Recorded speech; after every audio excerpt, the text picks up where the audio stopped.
अरे फिर डंका भैया, बच्चों करता रहता है। एक बात बताइए, बाबा सिर की दवाई है, डायबिटीज की दवाई है, कैंसर की दवाई है, पैरालिसिस की दवाई है, तो अपना 1.25 से 2 करने की दवाई क्यों नहीं बना लेता? ये फरारी बाबा सलवार पहन के जो भागा था वो भी मौका नहीं मिलेगा। 1.25 आंख वाला कानिया लाला हरामदेव व्यापार देव हैं, भू माफिया देव हैं। ये कहाँ नहीं, कौन देश के किस राज्य में जमीन नहीं है? पहले तो दामाद बनवा दीजिए। अच्छा, मुख्तार अब्बास नकवी दामाद तो बदल लीजिए, मुसलमान से हिंदू दामाद तो कर लीजिए। फिर काहे नहीं समझाते हैं? सबसे पहले एक ही, अगर किसी ने माँ का दूध पिया भाजपा आरएसएस में, ये बता दें कि वो 20 लाख ईवीएम कहाँ है। अभी आपने मामला भी सुना होगा। रामदेव जी की बात करती हूँ यहाँ पर मैं, जिन्होंने पहले कही थी 30 रुपए लीटर पेट्रोल पर।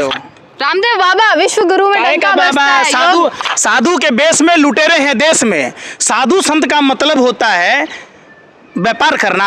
आप बताइए ना, आपने विश्वामित्र की बात सुनी थी? तो योग का अरे फिर डंका भैया, बच्चों करता रहता है। एक बात बताइए, बाबा सिर की दवाई है, डायबिटीज की दवाई है, कैंसर की दवाई है, पैरालिसिस की दवाई है, तो अपना 1.25 से 2 करने की दवाई क्यों नहीं बना लेता? अपना 1.25 से 2 क्यों नहीं कर लेता? कोरोना की दवाई है, सब चीज़ की दवाई है। लाखों बरस पुराना हिमालय की गोद से 35,000 करोड़ का आसामी हो गया। राजीव दीक्षित हत्याकांड की फाइल खुलेगी, गुरु शंकर देव की हत्याकांड की फाइल खुलेगी, तो ये फरारी बाबा सलवार पहन के जो भागा था वो भी मौका नहीं मिलेगा। देखिए ना, आज बाबा जी कहते हैं, दम है, बाबा कहते हैं कि मेरे को तो किसी का बाप अरेस्ट नहीं कर सकता। पत्रकारों से धमकी दे देते हैं कि उनकी क्या उखाड़ लोगे। बिल्कुल, इसलिए कहता है सैया हुआ कोतवाल, हम नंगा नाचेंगे ना। जब तक भाजपा की सरकार रहेगी, इस अपराधी प्रवृत्ति के बाबा, व्यापारिक भू माफिया बाबा, जिसके पूरे देश में भाजपा की सरकार ने औने पौने दाम में ज़मीनें मुहैया कराई है, ये बाबा कहाँ से कहिएगा? इसको तो 1.25 आंख वाला कानिया लाला हरामदेव व्यापार देव हैं, भू माफिया देव हैं। ये कहाँ नहीं, कौन देश के किस राज्य में ज़मीन नहीं है?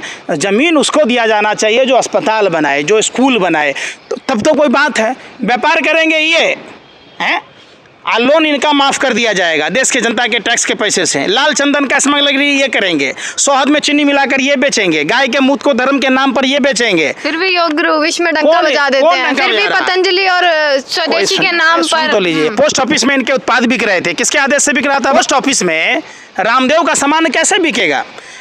आप समझो, भारत के अलग अलग राज्यों में, अलग अलग जिलों में 1-1 रुपया में 35,000 करोड़ के आसामी बाबा, व्यापारी बाबा को, सलवारी बाबा को कैसे ज़मीन दिया जा सकता है?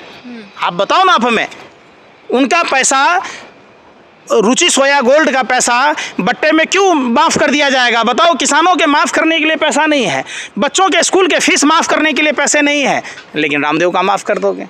क्या मतलब है भाई, बताओ आप हमें। तो जो भाजपा के गुण गाएगा वो बढ़िया। जो हराम का खाता है वही भाजपा का गुण गाता है। आप क्यों नहीं गाते? तिलक तो आपने भी लगा रखा है। तिलक भाजपा का पेटेंट है। और क्या, भगवा तिलक लाया था दहेज में। तिलक और भगवा, किसने कहा कि भैया ये लोग तो हमारे ही, हमारे साथ हैं। अच्छा, जितने भी ब्राह्मण हैं, जाट हैं, सब हमारे हैं। कौन बोला? क्यों, यूपी में देखा नहीं आपने? अच्छा, हो गया। हाँ, मेरा तो हो गया, बताइए। अच्छा, वो ब्राह्मण आपको नहीं दिखा? न्यूज़ 18 का पत्रकार जिसको आप पाकिस्तान भिजवा रहे थे, वो भी तो ब्राह्मण है। तो खबरें भी तो कैसे छापते हैं? अरे फिर वही बात, क्या कहा था न्यूज़ 18? बीजेपी के ही गुण गाता है ना। हाँ। सिर्फ उसने ये कहा कि साउंड ज़्यादा है, थोड़ा कम करने की बात। हाँ। आपने उस पत्रकार का नहीं देखा जो पर्चा लीक मामले को जो उजागर किया था? कपड़े उतार दिए जाते पत्रकारों के। तो ब्राह्मण नहीं था जिसके कपड़े उतारे गए? कहाँ आप चले आते हैं? आप बताओ ना। ब्राह्मणों को तो गाजर मूली की तरह काट दिया गया। ब्राह्मणों को तो ये मानते ही नहीं। ब्राह्मणों के ऊपर तो 10 साल की जेल की सज़ा का प्रावधान कर दिया। राम रहीम को, बलात्कारी बाबा को Z+ सुरक्षा देते। अब ब्राह्मणों को कहते हैं गलती तुम्हारा यही है कि तुम ब्राह्मण हो, 10 साल जेल में सरो। तो किसकी मानते हैं, किसके लिए काम कर रहे हैं फिर ये? हाँ, ये कहते हैं हम मुसलमान से प्यार करते हैं, हम दलित मुसलमान को तो दामादी बनाते हैं। ये शाहनवाज हुसैन, मुख्तार अब्बास नकवी जैसा हमारा भी किस्मत हो जाए। मैं भी हिंदू हूँ, जैसे अलीगढ़ का नाम हरिगढ़ कर दिया, जैसे प्रयागराज, इलाहाबाद का प्रयागराज किया, ऐसे ही मुख्तार अब्बास नकवी से पंकज श्रीवास्तव दामाद बना लेते हैं। कितना खुश होता है। अच्छा, हमें भी मौका देते, हमें भी सांसद बना देते। मौका मिले भाजपा ज्वाइन करने का? फिर पहले तो दामाद बनवा दीजिए। अच्छा, मुख्तार अब्बास नकवी दामाद तो बदल लीजिए, मुसलमान से हिंदू दामाद तो कर लीजिए। फिर काहे नहीं समझाते हैं? मुस्लिम जीजा से कहीं अच्छा तो हिंदू जीजा इसमें पंकज बुरा श्रीवास्तव क्या है? जीजा। तो इसमें बुरा क्या है? अगर पंकज श्रीवास्तव जीजा बनेगा तो दामाद बनेगा तो क्या बुरा है? मैं हिंदू नहीं हूँ। तो वो मुसलमान है तो इसमें क्या बुरा है? अरे भैया इलाहाबाद नाम था तो क्या बुरा था? अलीगढ़ नाम था तो क्या बुरा था? कुछ बुरा था? तो नाम बदलने से विकास में क्या अंतर है? दामाद बदलने से विकास में अंतर नहीं आएगा? क्यों नहीं कि आता? हिंदू दामाद रहेगा, हिंदू जीजा होगा?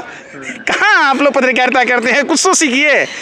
आप बताइए ना, नाम बदलने से अगर कुछ होता तो नाम से जीजा बदल लीजिए, दामाद बदलिए, हम तो तैयार हैं। बोलिए कौन बदलेगा? भाजपा तो जाके बोलिए, आप बात कीजिए जिसके लिए आप काम करते हैं। पार्टी ज्वाइन कर लीजिए, शायद ये भी हो जाए। पहले दामाद बना लीजिए तब पार्टी ज्वाइन कर लेंगे। पहले फिर करे आप अलीगढ़ का नाम बदले ना भाई, हाँ। प्रयागराज का नाम बदले ना, तो दामाद बदलने में क्या आपत्ति ऐसे है? तो योगी जी ने अपना भी नाम बदला, दूसरी बार जीते ना, बने ना मुख्यमंत्री। आप भी बड़े उछल उछल के बोलते थे इसको नहीं, इनको नहीं जीतने देंगे। सुन लीजिए, अभी भी हम मत बोलिएगा। 20 लाख ईवीएम क्या है? 20 लाख ईवीएम जो गायब है वो कहाँ है? तो सिस्टम पर तो भरोसा रखिए ना। फिर सिस्टम काहे का सिस्टम? आप बताओ ना, कूड़ेदान में बैलेट पेपर मिलेगा? पत्रकारिता करते हैं, सिस्टम पर भरोसा है? अरे सुन ले लीजिए, सुन नहीं रहे, सुन ही नहीं रहे। हाँ। यही बात है। आप समझिए, उत्तर प्रदेश में आपने देखा होगा दीवार तोड़ के ईवीएम गायब थी, बिजली के तार कटे हुए थे, कैमरे के तार कटे हुए थे। आपने देखा होगा बनारस के पुलिस कमिश्नर ने भी माना कि ईवीएम मूवमेंट जो होता है वो बड़ी संजीदगी के साथ होता है और चुनाव के बाद ईवीएम से संबंधित ट्रेनिंग नहीं दी जाती है। ये बात आपको पता है ना? तो फिर आप कह रहे हैं। हाँ। तो आप समझो, आपके घर पर चूल्हों पर जो असर पड़ा, क्या 2014 में जो आपके घर में चूल्हा जलता था उसमें और 2022 के चूल्हे जलाने में घरेलू खर्चों पर क्या इफेक्ट पड़ा? या एकदम ईमानदारी से बोलिए। कांग्रेस की तरफदारी कर रहे हैं। फिर वही बात, 2014 से पहले तो कांग्रेस थी। बात सुन लीजिए, आप आ गए ना आप अपने औकात में हैं? हम एक भारतीय हैं, क्या भारत में रहते हैं तो सवाल हम नहीं पूछ सकते हैं? जब हम सवाल पूछेंगे तो आप कांग्रेस के कथावाचक बन जाएंगे। आप एक बात बताइए, कांग्रेस का कौन सा नेता भाजपा में नहीं है? इसका मतलब कांग्रेस भ्रष्टाचार नहीं किया, तब ना आप उसके नेताओं को रखे। जिस ज्योतिराज सिंधिया पर, झांसी की रानी के खिलाफ उनके परिवार पर आरोप लगता रहा कि इन्होंने गद्दारी की, आज वो राजा हरिश्चंद्र हो गए। आप बताइए, जिस शुभेंदु अधिकारी पर शारदा नारदा की बात हो रही थी, आज बीजेपी में आते ही सारा मामला खत्म हो गया। गरीब का काटा हुआ पेट काट के जो जमा किया हुआ पैसा था, उस पैसे की कौन बात करेगा? नरेंद्र मोदी जी ने उसको अपने पार्टी में शामिल कराकर गरीबों को जो पेट काट कर जमा पैसा किया था, शारदा नारदा का लूटा हुआ पैसा भाजपा के लोगों ने हलम पच कर गया। आपको नहीं दिखा? कहाँ से दिखेगा? आप वही बिहार में राजद की कोडरमा से सांसद हुआ करती थी, नेता थी अन्नपूर्णा देवी। जब तक राजद में थी तरह तरह के एलिगेशन लगाए जाते थे, जब बीजेपी में आ गए चर्चा तक नहीं हुए। उल्टा कोडरमा में प्रधानमंत्री ने कहा चुनाव में, अबरक की तरह चेहरा चमकेगा। जब कक्षा 6 की पढ़ने वाली देश की बहादुर बिटिया, देश की झांसी की रानी ने जब आवाज़ बुलंद की, प्रधानमंत्री ने उसके प्रति थोड़ी सी भी संवेदना प्रकट नहीं की, ट्वीट तक नहीं किया। विराट कोहली पर ट्वीट करेंगे, पाकिस्तान को बधाई दे देंगे, लेकिन अपने देश की बेटी को नहीं बधाई देंगे। वो बेटी ने स्पष्ट कहा, प्रधानमंत्री के नारों को खोखला साबित कर दिया। बेटी बचाओ बेटी पढ़ाओ, कहाँ से पढ़ाओ भैया? 15 रुपये किलो ढिबरा बेचता है, जैसे इस मिट्टी में से टुकड़ा अबरक का टुकड़ा चुन चुन कर बेचने वाले लोग। 2 टाइम का भोजन नसीब नहीं हो पाता है, तन पर कपड़ा नसीब नहीं होता है, और प्रधानमंत्री ने उनके साथ ठगी किया। आप नहीं दिखे, आप सवाल ही नहीं पूछे कि प्रधानमंत्री ने बंगाल के चुनाव में लक्ष्मी देवी को 24 लाख बेघर लोगों को घर देने की बात की थी, ब्रांड एम्बेसडर बनाया था, आज तक उसको घर नहीं मिला। आपने सवाल उस पर नहीं किया, आपने सवाल ही नहीं करते आप लोग। सवाल क्या करेंगे जब जनता खुद चुन लेती है, जब सत्ता में वापस आ जाती है। चलिए आप ईवीएम पर दोष लगा रहे हैं। 20 लाख ईवीएम कहाँ अचार बन रहा है, हलवा बन रहा है? बता दीजिए आप ही। अरे आप ईवीएम पर बात कर रहे हैं, हम पूछ रहे हैं 20 लाख ईवीएम कहाँ है? सत्ता तो ही नहीं किया, वापस तो यही लोग। लोकतंत्र का चीरहरण हुआ है। लोकतंत्र को जबरदस्ती छीन कर ये लोग सरकार में बैठे। सबसे पहले एक ही, अगर किसी ने माँ का दूध पिया है भाजपा आरएसएस में, ये बता दें कि वो 20 लाख ईवीएम कहाँ है। संतुष्टि मिल जाएगी ये जानने के बाद। कैसे नहीं मिलेगी? बस फिर कोई शिकायत नहीं है भाजपा से। शिकायत नहीं रहेगी, बता दो 20 लाख भाजपा से कोई शिकायत नहीं रहेगी ईवीएम के लेके चुनाव पर। बता दो फिर भाजपा से कोई शिकायत। 20 लाख ईवीएम कहाँ है आप बताओ ना? आप सुन ही नहीं रहे। आप लोग मिसगाइड मत करो, माइंड कंट्रोल करने का काम मत करो। सरकार से सवाल पूछो, चुनाव आयोग से सवाल पूछो कि आज भी आज़ादी के 75 साल में भारतीय लोकतंत्र का चीरहरण क्यों किया जा रहा है? क्यों नहीं लोगों के जो